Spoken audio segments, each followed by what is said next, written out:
didn't merely collide with her, he struck her with force. Amidst the solemnity of the courtroom, before the watchful gaze of the judge and the assembled crowd, Officer Brent Collier, a white police officer with a history of 6 complaints, struck a quiet black woman as she descended from the stand. He believed she would remain silent. He believed that no one would take notice, yet she was far from ordinary. She was a decorated Navy SEAL. What could possibly lead a soldier, honed to endure the harshest of war zones, to face assault within the confines of an American courtroom? What unfolds when she counters? Not with fury, but with irrefutable proof. Share your reflections in the comments below. Show your support for the importance of truth by liking this video. And consider subscribing to Mr. Mac's Stories for more compelling real-life battles that deserve to be shared. Let us now revisit that courtroom in Birmingham. She remained largely still. She remained perfectly still in her seat. She neither crossed nor uncrossed her legs, a departure from the typical fidgeting of those who find themselves anxious. Nova Bennett remained seated, 3rd row from the front, her back straight, hands gently resting on her lap, her gaze unwavering. She neither sought the spotlight nor retreated into the shadows. She merely observed. One could discern from her posture that she was a survivor, someone who had faced far greater challenges and emerged resilient through each moment. Tariq, her younger brother, occupied a seat at the defense table, positioned a mere 10 feet distant. He appeared almost too youthful to bear the weight of the accusations laid against him. Slender, with shoulders drawn inward, his gaze flickered anxiously, searching for her face every few moments. With each glance he cast behind him, Nova offered a subtle nod. There was little to observe, hardly a shift at all, yet it conveyed a world of meaning. "I have arrived. I have you covered." That was essential for him. Across the aisle, the arresting officer reclined in his chair, exuding an air of ownership over the surroundings. Officer Brent Collier stood with his white, bulky arms crossed firmly over his chest. He possessed a smirk that lingered in memory, the sort that knots your stomach even before he utters a single word. He let out a soft chuckle at a remark the prosecutor made. Not quite a shout, but certainly audible.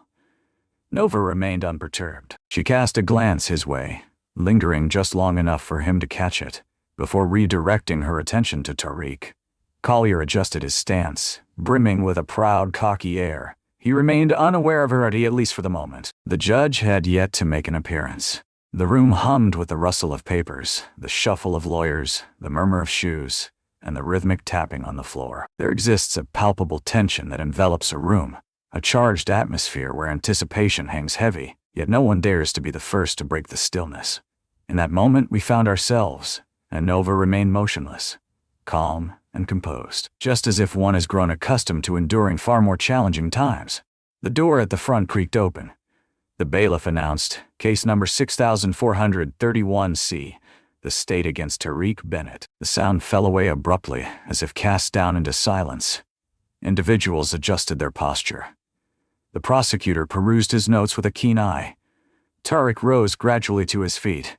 Chains encircled his wrists, their soft clinking barely audible. It transformed the atmosphere of the room, transformed it into reality. A sound that resonates deeply, even in its quietude. Nova's fingers intertwined with a subtle intensity. She remained utterly still, her gaze unwavering. The judge entered the room, neither youthful nor aged, silver strands and sturdy spectacles. He hardly raised his gaze as he took a seat. With a decisive tap of the gavel, he commanded attention. "Let us move forward." The defense attorney, a woman scarcely past her 28th year, rose and cleared her throat. It was evident that she had not enjoyed a restful night. "Your Honor, the defense now presents its first witness, Ms. Nova Bennett." A brief silence lingered, stretching just a heartbeat longer than necessary. Then heads began to turn. A voice from the rear murmured, "Who?" Brent Collier cast a glance behind him, and in that moment, his smirk vanished for the first time that morning. Nova rose, neither hurried nor theatrical. She merely stood there, serene, tranquil. Each step was intentional, as if she had calculated the distance of the floor before proceeding. Even the bailiff stood a little taller as she glided by, and with each step she took toward the front of the courtroom, an undeniable shift in the atmosphere became palpable. As if the atmosphere thickened slightly, people began to take notice, even if the reasons eluded them. And that was the moment it struck you. She was no ordinary witness. She moved with the grace of one who had witnessed the world's secrets, carrying an unshakable serenity that spoke of memories etched deep within her soul. Nova ascended to the stand, her presence marked by an unsettling silence. Her blazer remained buttoned. Her demeanor remained unchanged since she stepped into the courtroom. As she approached the judge, her presence was striking, quiet, steady, and resolute, drawing the attention of everyone in the room, compelling them to lean in just a bit closer. She stated her full name with poise, then, with an air of confidence, she added, "Petty Officer First Class, Navy SEAL, Team 7. Silence enveloped the room, yet an unspoken tension hung palpably in the atmosphere. The defense attorney requested that she recount the events of the night in question. She failed to deliver. She refrained from embellishing the situation. She simply spoke the truth. Tariq had remained by her side throughout the entire night. He arrived at the airport to collect her at precisely 7:48 p.m. They had returned to their abode. A neighbor had come by, bringing food and engaging in conversation with them in the hallway. The security footage corroborated the account. As the clock struck midnight, Tariq began to voice his discomfort, plagued by stomach cramps. Nova had brought him to urgent care. Within her file lay the discharge papers. All the pieces fell into place, each nuance. She delivered her words as if still engaged in a mission briefing, measured, clipped, and devoid of any superfluous breath. Upon concluding her remarks, she expressed her gratitude to the court, gracefully descended from the stand, and made her way back to her seat. In an unexpected moment, Officer Collier sprang into action. He stood from his seat, pivoted gently toward the aisle, and extended his knee outward. As Nova glided past, the effect was subtle, yet it carried intention. Nova's body convulsed from the impact. She wavered for a moment, faltering just half a step, but regained her balance and remained poised. The silence was palpable, as if even the faintest sound would shatter the stillness. The judge had not perceived it distinctly. The clerk had not either. Yet it was the little girl in the back row who seemed to possess a unique understanding, capturing the attention of everyone in the gallery. She glanced at her mother and murmured, though perhaps a bit too loudly, "Why did that man kick her?" Silence enveloped the room, as no one responded. Nova refrained from striking back. Her voice remained steady, unraised. She remained poised, one hand gently placed on the witness stand for support. She then directed her gaze towards the judge. "Your Honor, may I have the floor?" The judge paused, casting a fleeting glance at Collier before offering a solitary nod. With deliberate grace, Nova advanced a step. The atmosphere in the room felt charged, as if it were suspended in time. I've leaped from helicopters amidst gunfire," she began. "There have been moments when IEDs detonated so near that the very earth trembled beneath me. I have borne the weight of teammates, lifting them from the field, yet knowing they would never return home." Her voice remained steady, "Yet I have never ever faced an assault from a police officer, neither in a courtroom nor within the bounds of my nation." The stillness enveloped everything. The judge's expression grew taut. "Officer Collier, I need you to step outside immediately." Collier remained still at first. The smirk that once graced his lips had disappeared.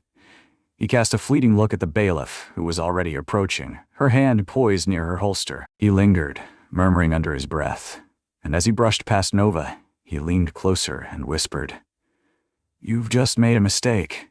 Nova averted her gaze from him. Her gaze remained fixed ahead, yet she spoke softly. "So did you." He stepped outside. He felt the doors shut firmly behind him. For several drawn-out moments, silence enveloped the room, leaving no words to break the stillness. At that moment, a cough broke the silence. The chair let out a soft creak.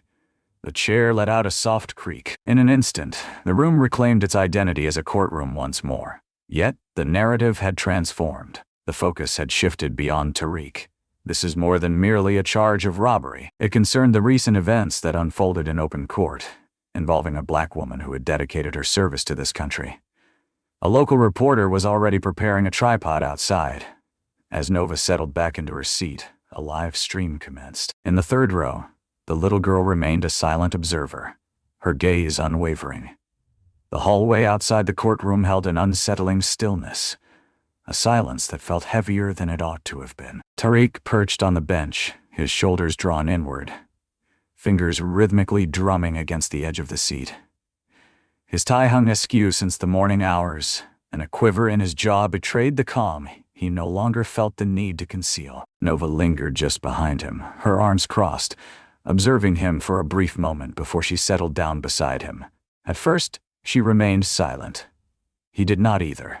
Then, scarcely above a whisper, Tariq murmured, "They want me to accept the deal." Nova shifted her gaze. He continued to avoid her gaze. 3 years, should I choose to admit my guilt? They remarked, "Given the current circumstances, I may not find anything better than this."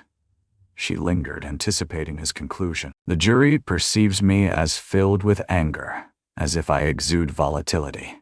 He paused, as if my silence betrayed a sense of guilt. Nova leaned in, her voice a gentle whisper yet distinctly clear. "Have you accomplished it?" He gently shook his head, a subtle gesture of disbelief, without delay, with an urgent fervor. "I assure you it's true. Home was where I found myself." "I was indeed." "I do," she said, "yet that holds no significance for them. What truly counts is the simplicity with which one can close the door on you." Tariq blinked rapidly. "I refuse to meet my end within those walls, Nova." Her heart contorted at that. He seemed to be 12 once more. Just as when their father departed, and Tariq held onto her tightly in the stillness of the night, Nova's voice sank to an even deeper register. "If you didn't commit the act, and yet you sign that document regardless, it won't be a matter of 3 years. His gaze fell upon her. She inclined her head in agreement. "It will be a phrase that lingers with you for all your days." Tariq bit his lip, then murmured, "They say this judge has little patience for those who dare to speak out, that she exhibits a stern approach towards black defendants." Nova remained silent. There was no necessity for her to do so. The weight of the silence spoke volumes on her behalf. At the far end of the corridor, the courtroom doors swung open for a fleeting moment. Officer Collier emerged, feigning a casual scroll on his phone, yet Nova caught the fleeting glance he cast their way. Frigid, regulated. Suddenly, Marcus burst onto the scene, hurrying forward with a crumpled sheet of paper clutched tightly in his grasp. "Greetings, I have just completed the printing of the hospital badge logs. There are timestamps capturing both of your presence. It is substantial." Nova engaged with the paperized scanning. "Excellent. Prepare yourself. It is essential that we have these verified prior to closing." Marcus paused for a moment, then drew nearer. "Are you familiar with that officer, perhaps?" She lifted her gaze. "Brent Collier. I failed to make the connection sooner. He once roamed the vicinity of Montgomery. 2 years prior, your office conducted an investigation into him regarding allegations of intimidation and false reporting. Nothing ever truly took hold, yet the intensity was palpable." Nova fixed her gaze upon him. "He is aware of your identity, Nova." In an instant, the hallway seemed to constrict. The piercing gaze Collier directed at her earlier, it was anything but casual. It held a personal significance.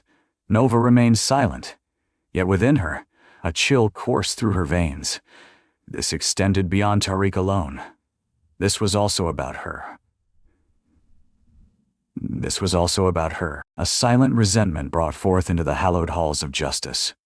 She carefully folded the paper, gently tucked it into her folder, and turned her gaze back to Tariq. He fought back the tears. She extended her arms, enveloping him in a gentle embrace, allowing him to rest his head against her shoulder. Her arms encircled his form, now matured yet still her cherished little brother. "You're not alone," she remarked. She lifted her gaze, peering beyond the vending machines, beyond the cracked tiles and the dull beige walls, toward the double doors that opened into the courtroom, a place where individuals donned robes and uniforms, engaged in discussions of justice. Yet truth is not a constant companion. Though unspoken, her thoughts lingered. They desire your submission, for it is far simpler than confronting the reality of a fractured system. To yield would be to grant them victory. As the clock struck 6, Nova made her entrance into the parking lot. The sun hung low in the sky, its rays stretching out to create elongated, slanted shadows that danced across the asphalt. Her heels echoed once, twice, then fell silent. A figure rested against the hood of a gray sedan, positioned close to her vehicle. A gray suit, defined by its clean lines, exudes an air of composed elegance. Malik Nova remarked, a hint of a smile playing on his lips. The last time our paths crossed, we were emerging from a helicopter in Helmand. The man in the suit adjusted his posture. He had grown leaner, with a sprinkling of gray at his temples, yet those sharp, quiet eyes remained unchanged. Malik responded, I thought you would recall. His voice resonated with a measured calm. Your memory has always outshone mine. Nova surveyed her surroundings. The expanse lay largely vacant. A solitary security camera hangs above the gate, its watchful eye rendered useless, while a burnt-out light flickers near the stairwell, casting shadows in the dimness. She inclined her head in the direction of his car. Are you trailing behind me, Ro? No, he replied, just keeping an eye on your six. That captured her interest. He cast a fleeting look behind him before moving in closer. A dilemma has arisen. Nova's smile dimmed. Collier submitted an official grievance at the federal level. He claims you issued a threat following the court proceedings. Allegations suggest that you leveraged your military experience to instill fear in a sworn officer. Her gaze lingered. That is untrue. I understand, Malik murmured softly. Yet, it has found its place within the system now. Moreover, there are efforts underway to conceal the courtroom security footage from this morning. I'm ready. Nova's jaw clenched at the thought of him kicking me, fading away in the very moment we converse. A contact of mine reached out to me. It is now being referred to as a glitch incident. Not removed yet, merely reassigned. You're aware of the implications of that, aren't you? Nova inhaled deeply, savoring the moment. They are tidying it up. Malik inclined his head in acknowledgement. Enemies have been forged in your wake, Nova. Those who remain silent, the sort that remains hidden in the light of day. In that fleeting moment, silence enveloped them both. Then she gazed into his eyes. Your presence was not a necessity. I did, he said. You hold a significance that transcends the ordinary. I find myself questioning the rapid pace at which this is unfolding. Out of the periphery, Nova glimpsed a flicker of movement. A sleek black SUV smoothly passed by the entrance of the lot, without headlights. Silence reigns, only gentle, unhurried motion. It failed to arrive, did not cease. Yet in the rear window, a subtle red light flickered. At one time, twice, vanished. Nova's fingers tightened around her keys. They were outside my house last night as well, she remarked. Malik remained silent. He surveyed the street with that familiar analytical gaze he often wore abroad, assessing escape routes, crafting unseen diagrams in his mind. Nova delved into her jacket pocket, retrieving a small, folded scrap of paper. With a deliberate motion, she opened it and inscribed a name. Terrence Holt. With a graceful motion, she extended it toward Malik. It was one of the old cases that Collier had dealt with, apprehended for lingering without purpose and defying law enforcement, without a weapon. No previous offenses, vanished the previous year. There's been no update in any system. I examined 3. Malik grasped the paper. Do you believe there exists a list? I believe there's a pattern, she remarked. He gazed at her for a lingering moment. Exercise caution, Nova. She offered a faint smile. You mentioned that prior to our descent from the aircraft in Kandahar, and you turned a blind eye to me back then as well, he murmured. She observed him as he turned and slipped into the gray sedan, then eased out onto the road, taking his time.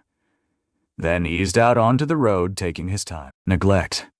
Nova lingered for a moment, sensing the delicate caress of the wind as it slipped through her blazer. She gazed upward, her eyes tracing the vast expanse of the sky. The sun had sunk below the courthouse tower. The air was infused with the scent of warm concrete, mingling with the residual tension of unspoken words lingering among those who had not fully expressed their thoughts. With a soft exhale, she turned and made her way back to the car, her footsteps now barely a whisper against the ground. She lingered in the silence, biding her time until the house fell into a profound stillness. An hour had passed since the light in Tariq's room extinguished. The neighborhood outside rested in serene silence beneath the heavy cloak of midnight, interrupted only by the rare flicker of headlights slicing through the darkness. In the dimness of her kitchen, Nova lingered at the table, the sole source of light emanating from the gentle blue radiance of an ancient laptop, untouched for years. With a measured inhale, she raised the lid. It came to life with a gentle hum, more subdued than she recalled, yet it proved effective. She still bore the echoes of a life she had sought to escape, a time when her role was not one of defending her brother, but rather of rescuing individuals from the chaos of war and deciphering crucial data amidst the turmoil. With a deft motion, she slipped her hand into a small envelope affixed to the underside of the table and retrieved a login code. It was not meant to function any longer, yet it did. 10 numerals. With a single click, she had entered. What she sought was not cataloged within the confines of the courtroom database. It had been meticulously scrubbed, thoroughly cleaned, and carefully sanitized. What she desired lay hidden beneath the surface. Beyond the hidden firewalls, a select few in the nation were aware of their existence, much less how to navigate around them. Her fingers danced over the keyboard with a serene accuracy, not swift, calm and composed, merely concentrated. Each action purposeful, each file path ingrained in the depths of memory. She remained unfazed as a warning illuminated the screen. Access appears questionable. Monitoring has been activated. She continued to type, her fingers dancing across the keys. She discovered 3 directories within it. The folder bore the incorrect title of Maintenance Logs, 2nd floor. Yet upon her opening it, there it lay, coarse and textured, raw and unfiltered, unedited. The original footage from the courthouse, complete with timestamps clearly labeled and accompanied by audio. With a decisive click, she pressed play. Initially, silence enveloped the scene. Merely the murmur of the courtroom, a bailiff in motion. In that moment, her voice emerged, steady and composed, responding to inquiries from the stand. And then there was silence. In that instant, Nova observed herself descending from the witness box, her file held tightly in her grasp.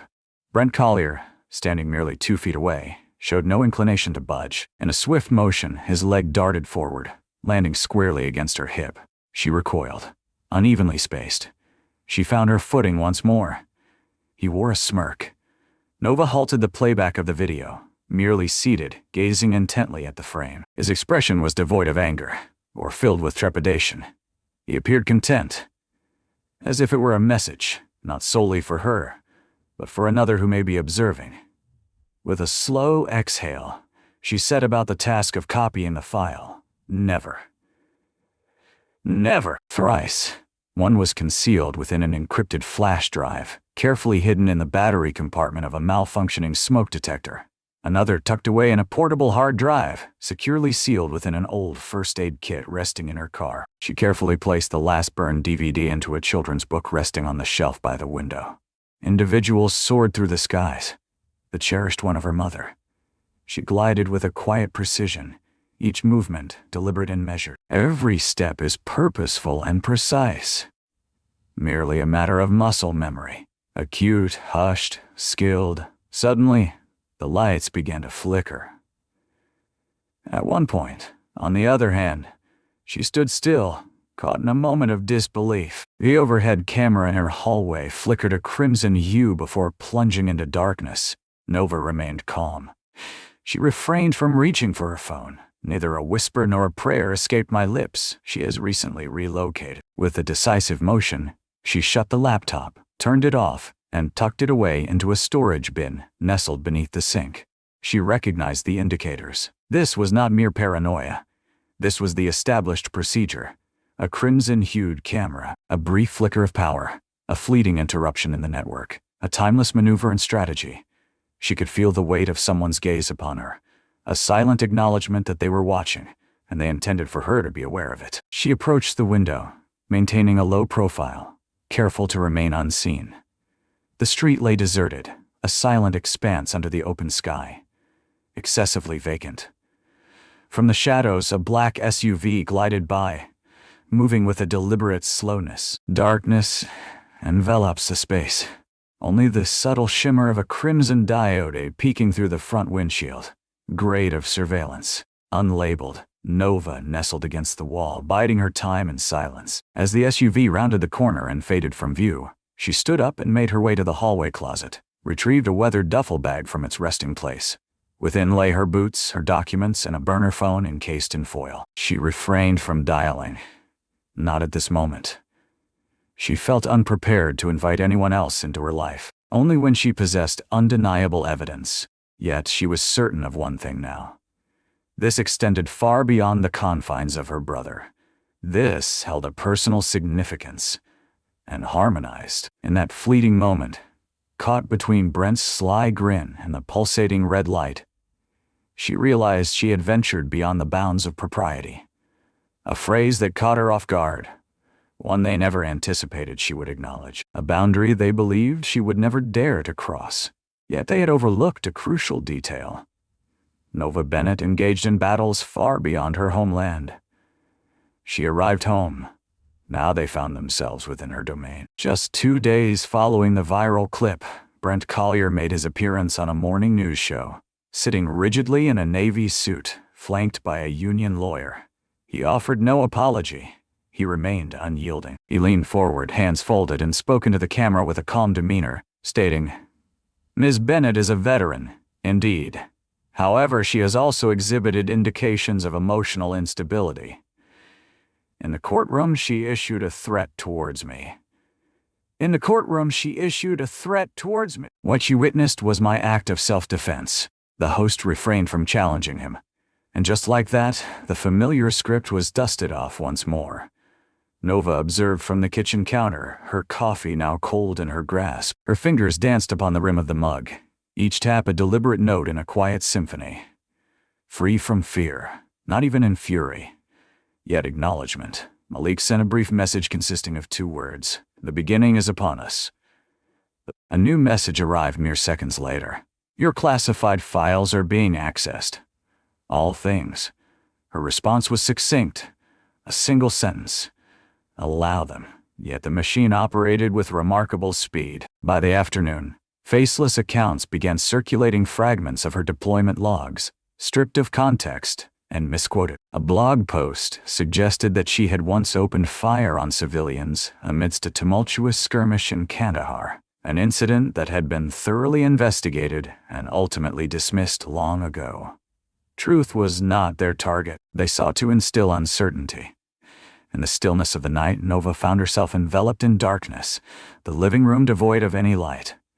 Tariq lay peacefully on the couch beside her, his breaths now steady and even. A notification suddenly illuminated her screen. "Live broadcast. Username is currently at a standstill," T-caption. 2 years is ample time. She pressed the button. The camera trembled, its grainy quality capturing the flickering fluorescent lights of a group home hallway. In the foreground stood a teenage boy, his weary eyes partially obscured by the hood zipped tightly to his chin. He appeared to be no older than 16. He failed to offer a greeting. Did not wait for the audience to arrive. "He has only just started. Terrence Holt is my name. I have been residing at Pine Hill Recovery Center since the age of 15. They claimed I experienced episodes. I heard voices. A moment of stillness. A swift bird in flight. I do not. I perceive echoes of the past. Memories linger in my mind, even those I was meant to forget." The chat gradually came to life, heart emojis flickering alongside astonished remarks.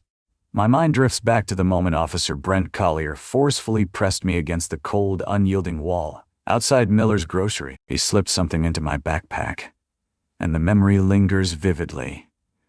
I recall the expression on his face as tears began to flow, as if he took pride in the moment. Yet another moment of stillness. I found myself in a moment of anticipation, waiting for my grandma. I remained silent, yet my voice went unheard, not the courtroom. This individual does not represent me legally. Fear enveloped me, prompting a silence I could not break. He gazed directly into the lens.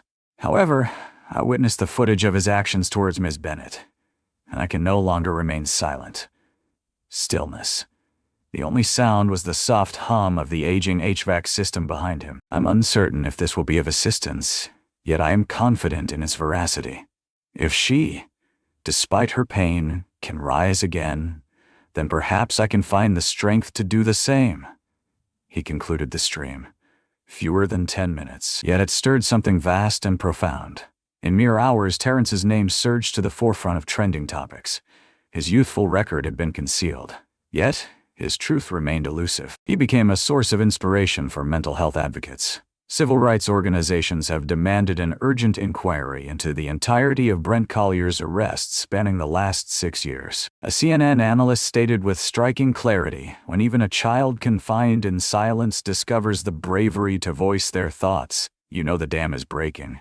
That night, Nova remained largely silent. She refrained from posting. No comment was made. She perched on the edge of her bed, the phone resting on the nightstand, its screen aglow with the words, "2 years is enough." She murmured it softly to herself, as if sealing a promise. For the first time in days, she finally allowed her eyes to close and embrace the stillness of rest. The courtroom brimmed with people, more crowded than it had been in ages, not due to the case itself, but rather because of the events the nation had already endured. The footage of Officer Collier's assault had spread well beyond the confines of Birmingham. It graced the screens of primetime news, analyzed by pundits, dissected on countless podcasts, and circulated among individuals who seldom engaged in discussions about justice until this moment. A hushed assembly had formed outside. There are no indications. Silence, please. Only existence. Certain individuals donned uniforms. Several individuals bore books with them. Yet, the majority remained still. Their presence spoke volumes, a silent declaration louder than words could convey. Within the confines of the room, Nova occupied the front row. A choice made this time. There are no shadows in the third row. Without a moment's pause, her posture remained unwavering. Her expression remained a mystery. The gaze of an individual who has traversed the flames and emerged unscathed, bearing no desire to validate their journey. Tariq settled himself beside her. His hands remained motionless, yet his knees danced with a subtle energy, revealing the burden he bore. The door creaked open. "This is not your typical prosecutor." A fresh visage emerged, eyes that are youthful and keen. Free from the typical haze of politics, she approached the bench with a voice that was both firm and measured. "Your Honor, the district attorney's office humbly chooses not to advance this prosecution. All charges against Mr. Tariq Bennett are hereby withdrawn, effective immediately." A soft murmur floated through the room, subtle yet undeniable. The air was thick with the tension of a breath suspended in time. At long last it was set free. Honorable Judge Kellerman, a seasoned man, having presided over countless such occasions, peered over his glasses, tapped his pen lightly against the desk, and cleared his throat with purpose. "Indeed, Mr. Bennett, you are at liberty to depart." "You are at liberty to depart." The gavel struck the surface with a crisp, unadorned sound. Yet within that stillness, a profound transformation occurred. Tariq remained still at the outset. He paused for a moment before rising to his feet. Then another moment passed before he turned to Nova. She gave a single nod, and he responded in kind. That was the moment. Without grand displays of emotion or applause, two siblings ascend together. Upon entering the hallway, the atmosphere shifted palpably. A line of individuals stood in anticipation, neither obstructing nor jostling, merely observing, as if the act of witnessing itself constituted a unique form of justice. A woman grasping a microphone was then approached with a question. Her voice was gentle yet filled with urgency. "Ms. Bennett, are you planning to file charges against Officer Collier?" Nova paused, pivoting gracefully to face the camera, her blazer impeccably tailored, hair swept back with disciplined precision, a subtle hint of fatigue lingering beneath her eyes, yet her posture remained unwavering. She maintained a calm demeanor, her voice steady and composed. She remained unyielding. She merely offered a smile. A smile that requires no applause, for it possesses the certainty of its own truth. "There's no need for that," she remarked. And then a pause, a breath suspended in the atmosphere. "The case has already been filed by justice itself." That was the entirety of her words. Yet, In that instant, it sufficed. The clip surged to viral status in just an hour. Once more. Once more. Not for the spectacle, but for the honor. In the strength of holding back. For the manner in which silence, when borne by truth, can rattle more walls than fury ever might. As the evening drew to a close, a news anchor wrapped up the segment with a poignant line. Not every tale requires the confines of a courtroom to arrive at its conclusion. They simply require acknowledgement. Yet Nova chose not to linger for the festivities. She guided her brother to the car, secured his seatbelt, and drove them home in silence, the windows down, the night air enveloping them like a whisper of freedom. No bright lights flashing. There are no declarations. It was merely the extended, gentle release of a truth that at long last, found the space to unfold. Brent Collier has been formally charged with 3 federal offenses: excessive force under the guise of law, obstruction of justice, and retaliatory assault against a witness. The very courtroom that had once echoed with his smirks and swagger now displayed his mugshot on every screen. Yet, the headlines continued to unfold. 7 days later, an explosive exposé graced the front page of the newspapers, not merely in the digital realm, but in the classic form of folded newspapers, resting on porches, nestled in diner booths, and clutched between quivering hands at bus stops.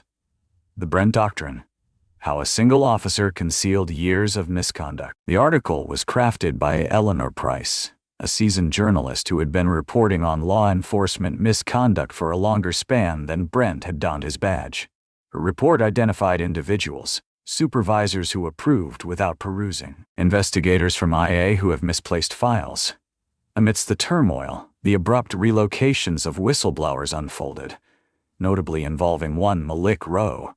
The department's response, when solicited for comment, was succinct. Agent Rowe has been temporarily reassigned while an internal review is conducted. There is no room for denial, no regrets. Merely the discourse of frameworks endeavoring to discreetly mend what they cannot openly acknowledge. At her kitchen table, Nova immersed herself in the article. The very spot where she had savored cereal in her childhood. The very window where her father would often rest, savoring his black coffee in quiet contemplation. Now it was her reflection gazing back, more mature, more defiant, bearing the weight of years that had never truly belonged to her. The morning sun filtered through the blinds, creating languid stripes that danced across the floor. In her hand, she cradled a photograph. Her father stood in uniform, clad in military blues, his face stern yet softened by a smile that barely graced the corners of his lips, captured 2 months prior to his arrest. After 9 long years of relentless effort to vindicate himself, he found himself without the full pension he had rightfully earned. Nova murmured softly, her voice barely rising above the silence, not anticipating a reply. Your granddaughter accomplished what you were unable to achieve. She positioned the photo upright on the shelf, without any formalities. Nothing of great significance. A commitment fulfilled, laid bare for all to see. The city stirred to life beyond the window. A nearby college has declared a symposium focused on police accountability, highlighting Nova's case as a pivotal moment. Her narrative was being selected by high school debate teams for their mock trials. It's right.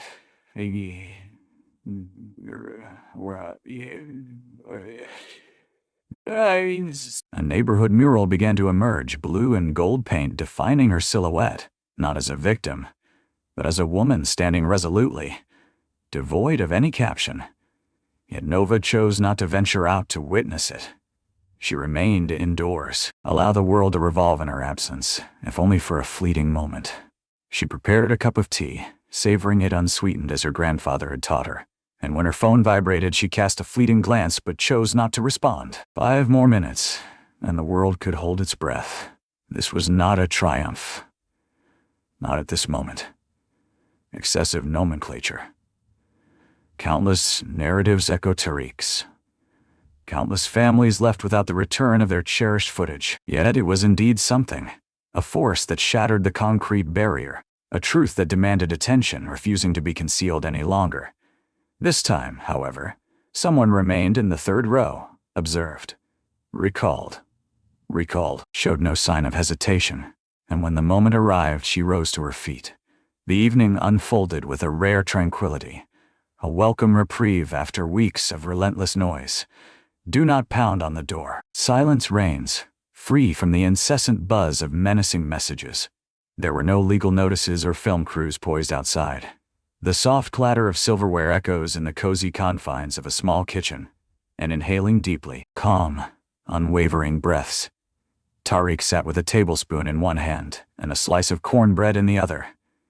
He did not cast a glance behind him, stood resolute, unyielding to the rush of every car that sped by. For the first time since it all started, he felt a calmness wash over him. From her vantage point, Nova observed him intently. Not in the capacity of a soldier, not in the capacity of a strategist, merely as a sister. For the first time in what seemed like an eternity, that sensation felt wholly sufficient. She emerged onto the balcony. The night air embraced her as if it were a familiar companion. Serene, tranquil, sincere. Birmingham sprawled beneath a canopy of lights, twinkling like drowsy eyes in the night. In the heart of the city, a figure continued to etch the words "Justice for Tariq" onto a wall, the spray paint glistening in the fading light. Yet in this place, silence reigned supreme, absent from the limelight. The old wooden chair creaked softly as she settled into it. She unfurled the flag. It had remained creased for countless years. Sharp edges. Dimmed constellations. The very flag that once adorned her father's casket. Before they realized he had been set up, she refrained from unfolding it to grieve for him. She opened it to evoke memories of him, to recall the man who spoke to her when she was just 10 years old. Truth seldom makes a raucous entrance, yet it invariably manages to seep through. Her fingers glided over the intricate stitching. Her father had once grasped this flag amidst the chaos of war. She had presented it in court. At last, it lay quietly upon her lap, serene and still for the very first time. A gentle hum emanated from her pocket, shattering the stillness that enveloped her. A message had arrived from Malik. 3 words. They desire you. Then another one. A committee for reform. They seek your guidance. Nova gazed intently at the screen. A week prior, they were meticulously erasing her presence from the footage. Now they sought her to mold the system. She remained silent, a smile never gracing her lips, refrained from boasting. She simply typed. I wouldn't recommend rewriting the playbook. No emojis, no punctuation. Only truth, crisp and precise, resting like the flag upon her lap. Tariq stood at the sink, washing his plate with careful precision. The boy who once stumbled over every word now stood with newfound confidence. Still not healed, not at this moment, yet mended with a resilience that surpasses mere fear. He emerged into the chill of the morning, his bare feet meeting the icy tiles, and took his place beside his sister, resting against the railing. A silence enveloped them, stretching out in the stillness of the moment. There was no necessity for that. He turned his gaze toward her. Speak softly, with a heart fully exposed. Your existence is the foundation of my faith in the reality of justice. She hesitated to reply immediately. How does one even begin to respond to such a thing? She gently placed her hand upon his. Cozy, steadfast, recognizable. A siren echoed in the distance, its mournful wail piercing the stillness. Yet it was not approaching them. This evening is not suitable. This evening transcended the realm of protest. It transcended the realms of evidence, exposure, and vengeance. This evening revolved around the gentle remnants that endure the flames. The voice of a younger brother remains unyielding, the steadfast hands of a sister who would not yield. The ancient banner remained a symbol not for its meaning, but for the courage of those who had bravely borne it aloft. Nova reclined, her gaze fixed upon the vast expanse of the sky. The stars remained unchanged in their twinkling, offering no hint of alteration. Yet, in some inexplicable way, everything had transformed. Not the universe. Not at this moment. Not at this moment. Yet something nearer, a whisper of tranquility. The fragment of your being that clings to hope, despite the extinguishing of all light, was meant to fade away. Uncertainty loomed over her, shrouding the future in mystery. Which laws might be enacted? What repercussions could ensue? Yet she was aware of this. The rules had changed because an individual had risen in the third row and remained unyielding, refused to yield. I haven't forgotten. If this narrative awakened a feeling within you, even if only fleetingly, we encourage you to take a moment to ponder the reasons behind it. Nova was unarmed. She bore the weight of truth. She refrained from raising her voice in pursuit of power. She remained quiet, allowing the system to voice its thoughts. In that moment, she illuminated the truth that justice is not solely defined by robes or badges. At times, it bears the marks of its battles. At times, it strides and adorned solely with bravery and a neatly creased banner. If you hold the conviction that narratives such as this hold significance, and that voices akin to Nova's warrant attention, then kindly show your support by liking this video. Pass it along to someone who holds on to the belief that transformation is within reach. Be sure to subscribe to Mr. Max Stories for more compelling true-to-life tales that illuminate what others may overlook. Your support holds profound significance for us. It is the driving force that propels us forward. It is the source of our strength, empowering us to share the narratives that others dare not voice. I appreciate your presence. I appreciate your attention. And most importantly, I appreciate your thoughtfulness in remembering.